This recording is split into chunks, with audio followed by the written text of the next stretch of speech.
Well, David Begnaud joins us now from San Juan. David, as I understand it, you spoke to the governor of Puerto Rico. What did he have to say to you? Look, he cleared up some of the confusion that we've had when we're asking why isn't the aid getting to these people who are in some of the hardest hit areas who've been waiting for food and water for more than 5 days. Here's what he told us. They are running out of drivers. They can't find some of their drivers. You can't make a call around here, Anne Marie. I mean, it's exceptionally difficult. So they can't reach the people who they need to drive the food and water to the grocery store here in San Juan or in other parts of the island. Here's essentially what I asked him, so what are you going to do, right? So what do you do if you can't find them? And he said, I'm looking for school bus drivers, commercial truck drivers, anyone who can drive legally. He said, head down to the port because we need your help. Now, in a way, it sounds somewhat silly to even say that because you wonder who's going to hear it on this island. Nobody's able to watch television. They can't even make a phone call. So hopefully someone will see this. I can tell you, here's the good news. I keep hearing from people that, oh, I got one phone call through. I talked to my mother. She's okay. Her house was badly damaged, but she desperately needs food and water. So maybe somebody's going to hear this. And again, if you can drive, if you know a truck driver on this island or a commercial truck driver, the governor is personally asking people to head to the port. He told me, look, I've got pallets of food, water, food, all stacked up, lots of them. I just need the people to help me get it there. And not to mention, guys, the fuel. The fuel. They need people to help drive the fuel to the gas stations. David, as you know, the President of the United States is scheduled to visit Puerto Rico on Tuesday of next week.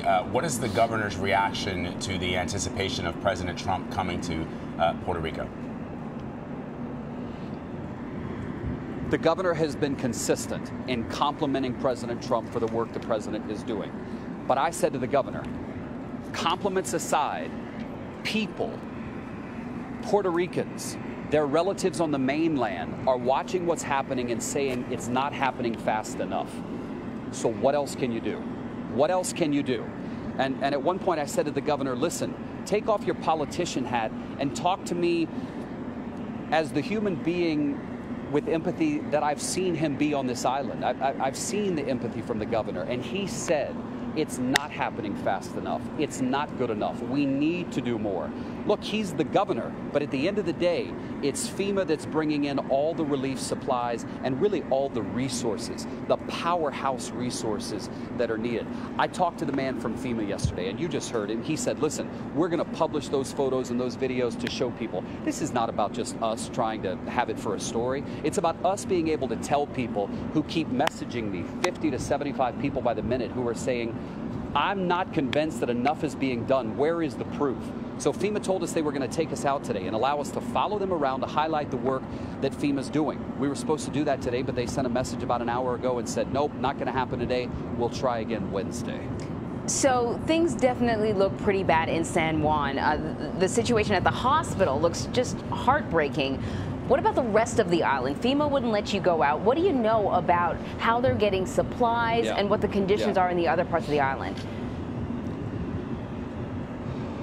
So the man who's running the operation for FEMA here said that, in his opinion, this is Puerto Rico's Katrina. He said that nearly every aspect of the island, every place on the island has suffered severe damage. There are roads that are impassable, okay? So trucks can't even reach those areas with food and supply and fuel. They're having to airdrop them in. The military says it's got helicopters, and more helicopters are arriving even today. I mean, a dozen more are coming in today. More commercial planes, we're told, will be able to get in today. Even just a little bit more to bring more relief and get more people out.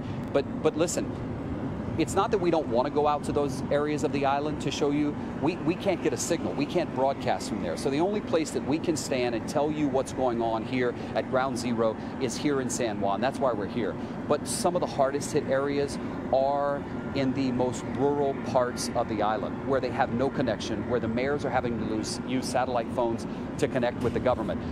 The governor told us yesterday he flew over one area where there were still people who had signs on their roof, or what was left of the roof, where people were asking for help. So you've still got people, according to the governor, who need to be rescued 7 days after this hurricane made landfall. You know, I think we saw a little bit of a silver lining as you were talking to us there, David. I could see a plane flying right past your head. The stories that you've been doing from the airport have again been heartbreaking, but really, really good. I take it that there are some planes flying out. Well, there are not as many as the airlines or the FAA would like. More than 10. We're told that it could be as high as 18 or 20 today. Listen, remember, the reason they can't get as many planes in is because you had a transmission tower on the mountain that was destroyed during the hurricane.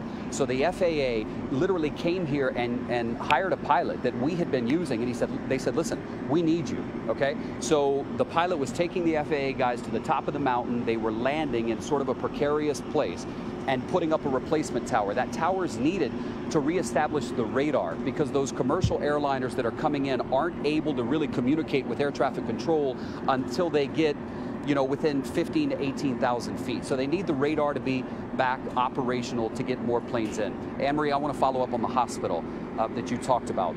Only 30% of the hospitals are fully operational on this island right now. They have literally shuttered other hospitals and moved people inland. I also got another call from a man this morning who runs a disaster project in the United States, and he said they are getting frantic calls from disabled people, either here on the island or their family members who are on the mainland, saying, I've got a disabled relative who's at home, is in desperate need of medication and food and water. So we're trying to run down some of those leads today. And look, we have gone to the governor with every sort of dire call that we've gotten, and the governor has made good on his word every time we've gone to him. So there's no suggestion here that anyone is lying. All we're trying to say is, if you're doing what you're saying, let us highlight it and show it to the people who are watching and are talking to their relatives and telling them help's on the way. Yeah, and of course with the fuel shortage, you know, no one's able to sort of go door to door to door and thoroughly search these homes to see who can't get out, who's in dire need of help. It's just sort of one thing after another. Right. David, you've been doing some incredible reporting, and certainly the folks there who are desperately pleading for